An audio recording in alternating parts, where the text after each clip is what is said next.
In terms of pattern associations worth spreading,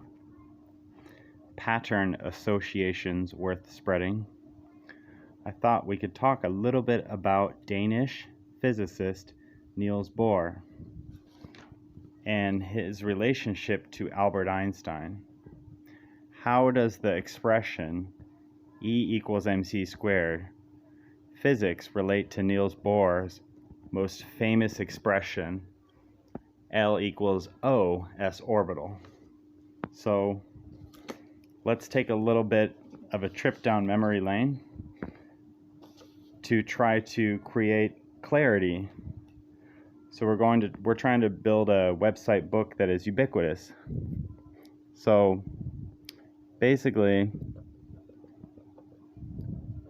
this is a proton,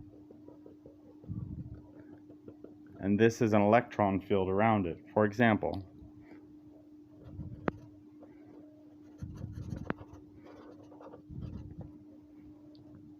how does L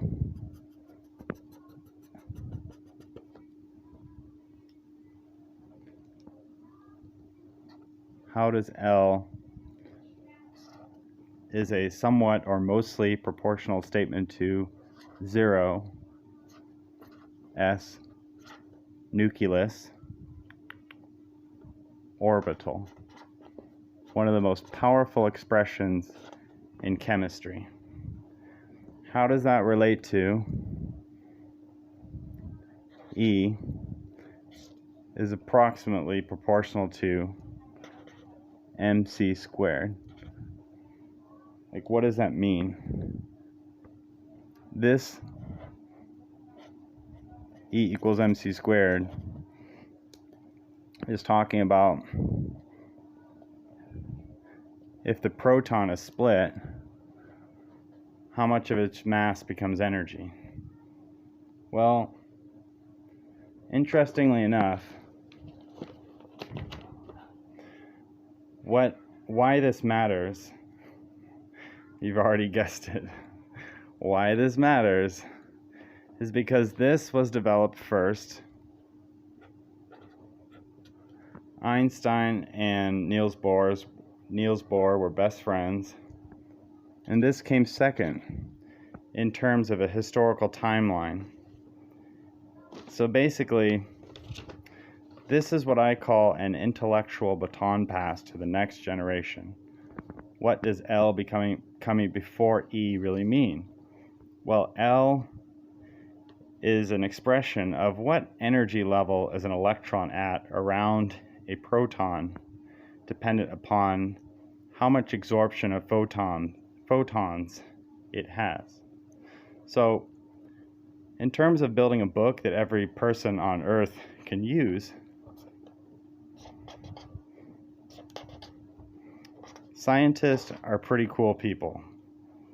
They like to hand off ideas to the next generation, and it's useful to know what their common point of reference is. So energy, in theory, is what animates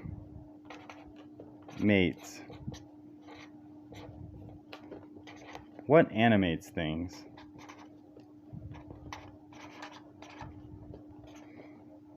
And force is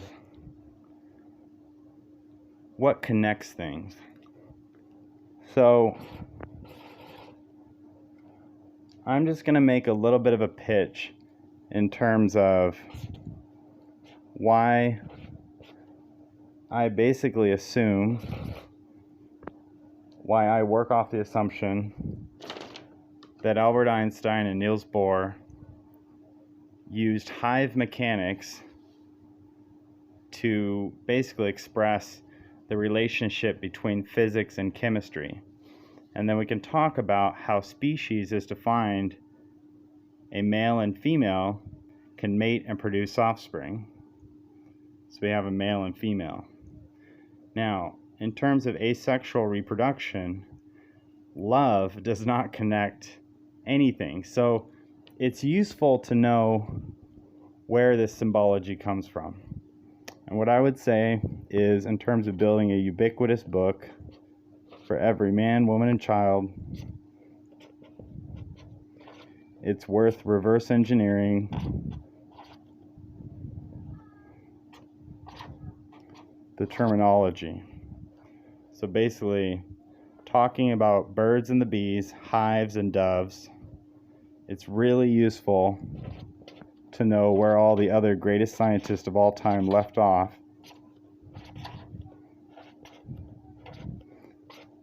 in terms of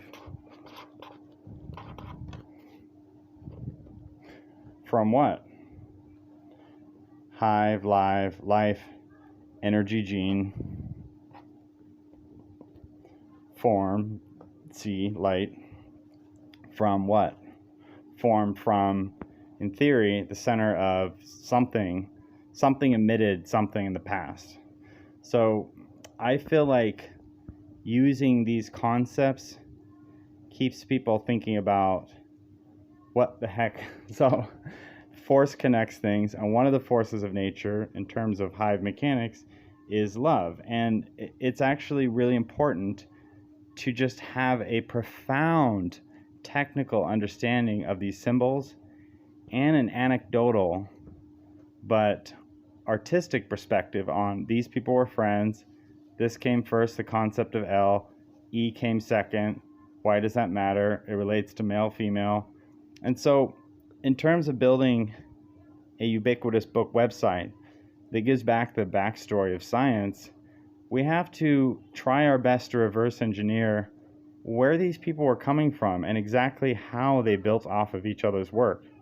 Because us as scientists, we need to do the same thing. We need to build expressions and equations that don't let people go too far down the rabbit hole, and always basically power of suggestion them to have a common reference point in terms of what, like, how does Darwin relate to Einstein, relate to Newton, here's basically, to the best of my understanding, here's exactly how they relate.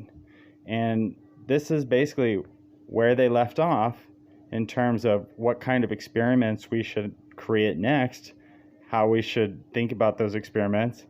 And here, to the best of my understanding, is their shared common reference point: energy versus force.